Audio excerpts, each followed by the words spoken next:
Hello everyone, today we are going to start with part 4 of this chapter number 2, acid, bases and salts. In the previous classes we had learnt about the properties of acids and bases. We have studied the reaction of acids with metals, metal carbonates, metal hydrogen carbonates, metallic oxides, bases with non-metallic oxides. These things we did. And in the last class we had learnt about what is common between an acid and a base. We saw that the tendency to conduct electric current is the common thing between acid and a base. You remember I showed you an activity on the slide by using hydrochloric acids, glucose, alcohol and sodium hydroxide. So 6-volt battery was used, and in hydrochloric acid and in sodium hydroxide we saw the bulb emitting light, and from that we came to a conclusion that acid and base have the tendency to conduct electric current. And then we saw what happens to an acid and base in water solution. So acid in water solution tends to give hydronium ions, right? And bases in water tend to get dissociate into hydroxyl ions. That means suppose for sodium hydroxide, it dissociates into sodium ions and hydroxide ions. This is what we did in the previous class. In today's session, we are going to learn how strong are acid or base solutions and about importance of pH in everyday life.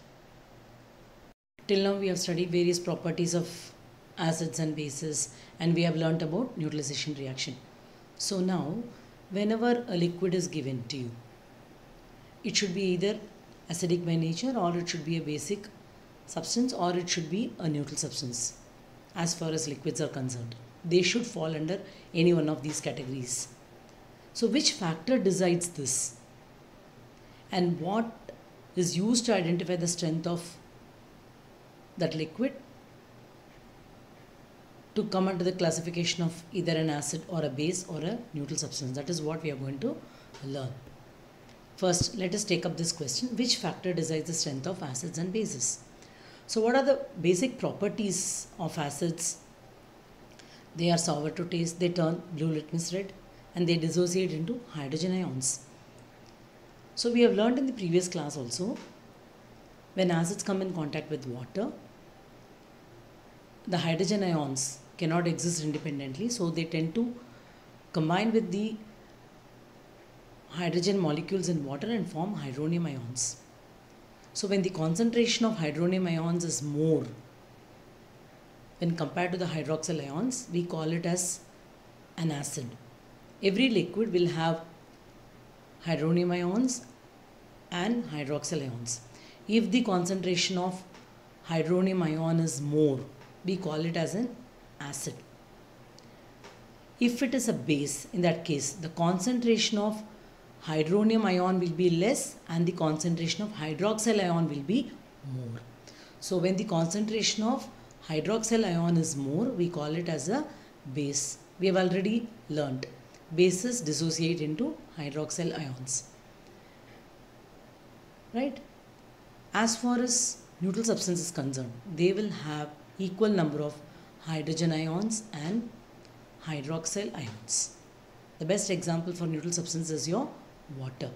So once again I am telling you, a liquid can be classified as an acid or a base or a neutral substance depending on their concentration of hydrogen ions and hydroxyl ions. If the concentration of hydronium ion, in acids we call them as hydronium ions because those hydrogen ions cannot exist independently, we have learned that. So when the concentration of hydronium ion is more in an acid when compared to the hydroxyl ions, we call it as an acid.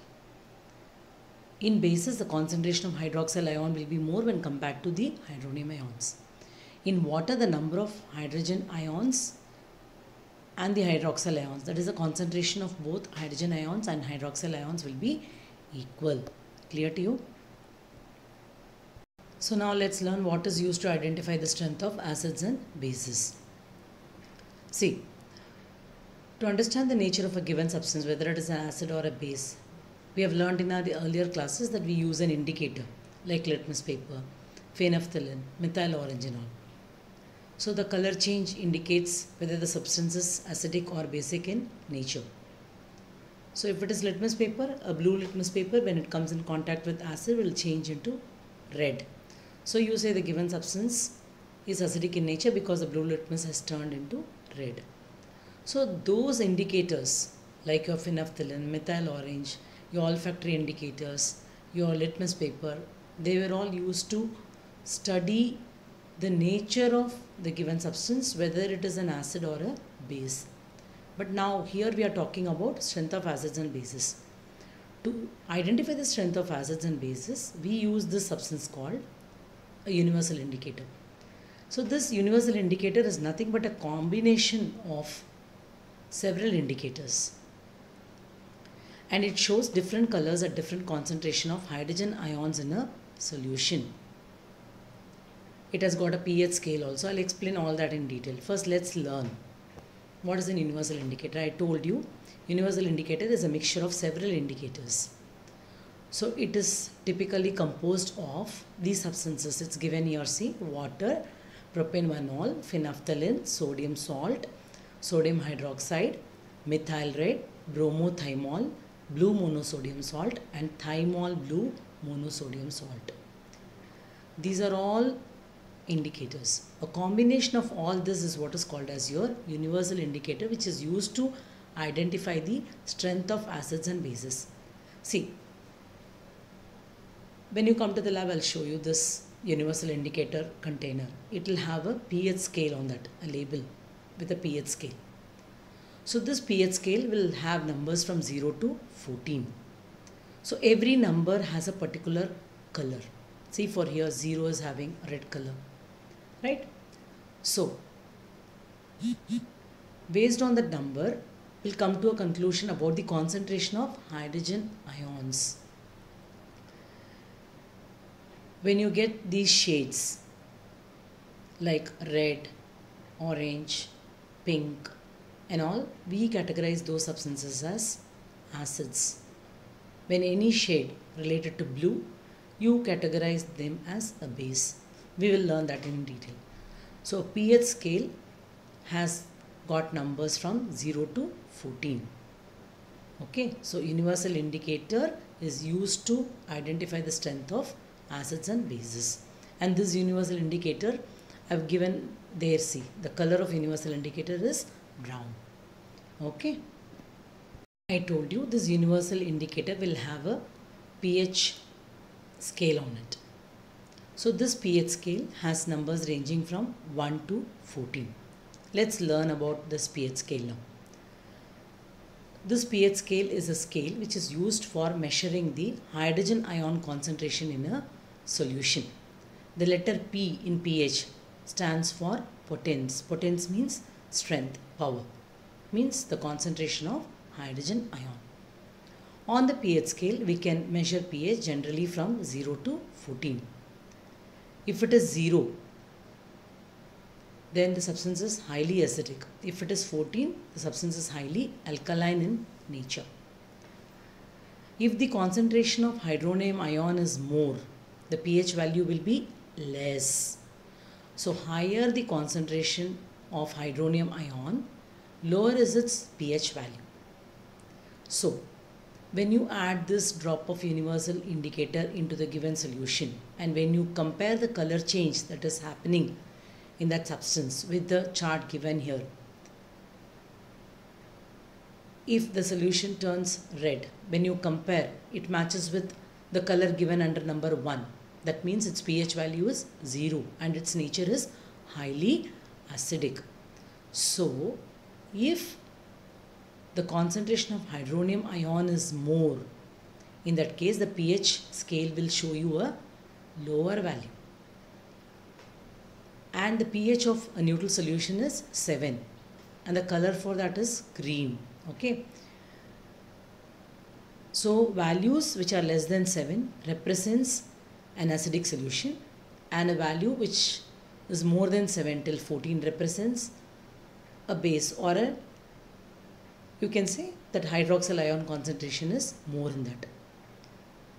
when the pH value increases from 7 to 14, it represents an increase in hydroxyl ion concentration in the solution. Okay. So remember, pH scale is used to measure the strength of hydrogen ion concentration in a given liquid. It has number ranging from 0 to 14. Number 7 stands for neutral substance, the color change. You have to add, see, first of all, for an activity you will be given different solutions, and to that you have to add one drop of this universal indicator. Color change will happen. So you have to compare the color change in every liquid with the chart given here, and you have to note down the pH value. So based on the pH value, you can come to a conclusion about the strength of the hydrogen ion concentration and hydroxyl ion concentration. If the numbers are falling below 6, pH value is less than 6, means hydrogen ion concentration is more. If the pH value is showing you a number more than 7 till 14, it means the hydroxyl ion concentration is more. We have an experiment. We'll do it for your practicals in the school. Okay. So this is the diagram given in your book to study the variation of pH with the change in concentration of hydrogen ions and hydroxyl ions. Now let's talk about the strength of acids and bases, whether the given substance is a strong acid or a strong base. See, the strength of acids and bases depends on the number of hydrogen ions and hydroxyl ions produced. Acids that give rise to more number of hydrogen ions are said to be strong acids, and that give rise to less number of hydrogen ions are said to be weak acids. So when we talk about strong bases and weak bases, if it is going to be a strong base, it will give more hydroxyl ions. If it's a weak base, it's going to give you less hydroxyl ions. Clear? By looking at the picture, can you make out what are we going to study about? We are going to talk about the importance of pH in our everyday life. First, we'll study about the various ways by which rainwater turning acidic affects the aquatic organisms and plants. See, rainwater is said to be the purest form of water. When it is coming down towards earth, it turns acidic because of the emissions by the vehicles, factories and various other human activities. So when this rainwater turns acidic, its pH value is less than 7. When it falls into a river or a pond or any water body there, what happens? It affects the pH value of that water body also. So even the pH level of the water in that particular water body will decrease. So this will affect the life of aquatic organisms as well as the plants. I'm talking about acid rain. Rain is very, very important. Without rain, life is not possible. When it is going to be totally dry, plants will not grow, animals cannot survive. So if this rainwater is going to turn acidic, and when it reaches the earth's surface or enter into the water bodies, obviously it is going to affect the organisms like plants and animals. Clear? Now let's learn about pH change in tooth decay, or what causes tooth decay. The tooth enamel is made up of calcium hydroxyapatite, a crystalline form of calcium phosphate, and it is the hardest substance which does not get dissolved in water. Then what causes this corrosion of this enamel and leading to tooth decay? See, during night time, after having your food, when you go to bed, the food particles left in the mouth are acted upon by bacteria, and this bacteria produces an acid while degrading the food particles, and that acid that is secreted causes the corrosion of your enamel and leads to tooth decay, because your pH in the mouth is less than 5.5, which is causing this tooth decay. So what can be done to prevent this tooth decay is you have to brush your teeth with the help of a toothpaste, because this toothpaste consists of fluoride, which helps in overcoming the acidic level in your mouth by removing those food particles and all. That is why it is normally said before going to bed you have to brush your teeth and after every meal you have to rinse your mouth thoroughly. Now let's talk about pH in our digestive system. Your stomach secretes hydrochloric acid during the process of digestion, and this helps in the process of digestion, hydrochloric acid, by killing some harmful bacteria which is entering with your food items. Now if the acid secretion becomes more, what happens? It causes indigestion and leads to pain and irritation. We have learned in the first session itself. When you suffer from acidity, you have problems like irritation, burning sensation, vomiting and all. This is because of excess secretion of hydrochloric acid. To overcome this problem, doctors normally prescribe you an antacid because it consists of magnesium hydroxide. So that minimizes the acidic effect and neutralizes your stomach, and you get relief from all these problems like irritation, burning sensation, vomiting sensation and all. See, even insects like ants, when they bite you, or when bees, when they sting you, it releases formic acid into your skin, which causes burning sensation and irritation. To overcome this, you have to apply calamine lotion, or you can apply some amount of baking soda in that affected area, because this baking soda is also a mild base. Say among plant varieties, these nettle leaves, they produce a sting, and this sting leaves methanoic acid, which causes burning sensation and irritation, and also some kind of pain. Okay, so with this we are coming to an end of today's session. So till now, what have we learnt in today's session? We have learnt about strength of acids and bases. So the hydrogen ion concentration and hydroxyl ion concentration decides the strength of acids and bases. When the hydrogen ion concentration is more, we call it as an acid. When the hydroxyl ion concentration is more, we call it as a base. So to identify the strength of acids and bases, we use universal indicator. It is a combination of all indicators. It has got a pH scale, and this pH scale has values reading from 0 to 14. So when the values are less than 7, the substance is said to be acidic, and when the pH value is more than 7, it is said to be an base. So if it is 0, the substance is said to be highly acidic, because hydrogen ion concentration is going to be more. Then pure water has a pH equal to 7. It turns acidic due to coming in contact with the emissions, factory emissions, vehicular emissions and all. So we studied how this acid rain affects aquatic organisms, plants, and then we learned the cause for tooth decay and how to overcome that problem, and about your digestive system. How does that excess of hydrochloric acid causes some problem, health issues in you, and how does the use of antacid help you to overcome that problem. Then we read these insects also release some amount of acid which causes pain and irritation, and if it is going to be an ant bite or bee sting, you can use baking soda or you can use calamine lotion. We saw that. So I am attaching a worksheet with this. I want you to complete that worksheet.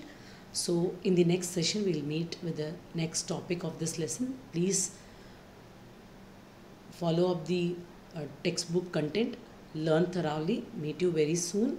Take care.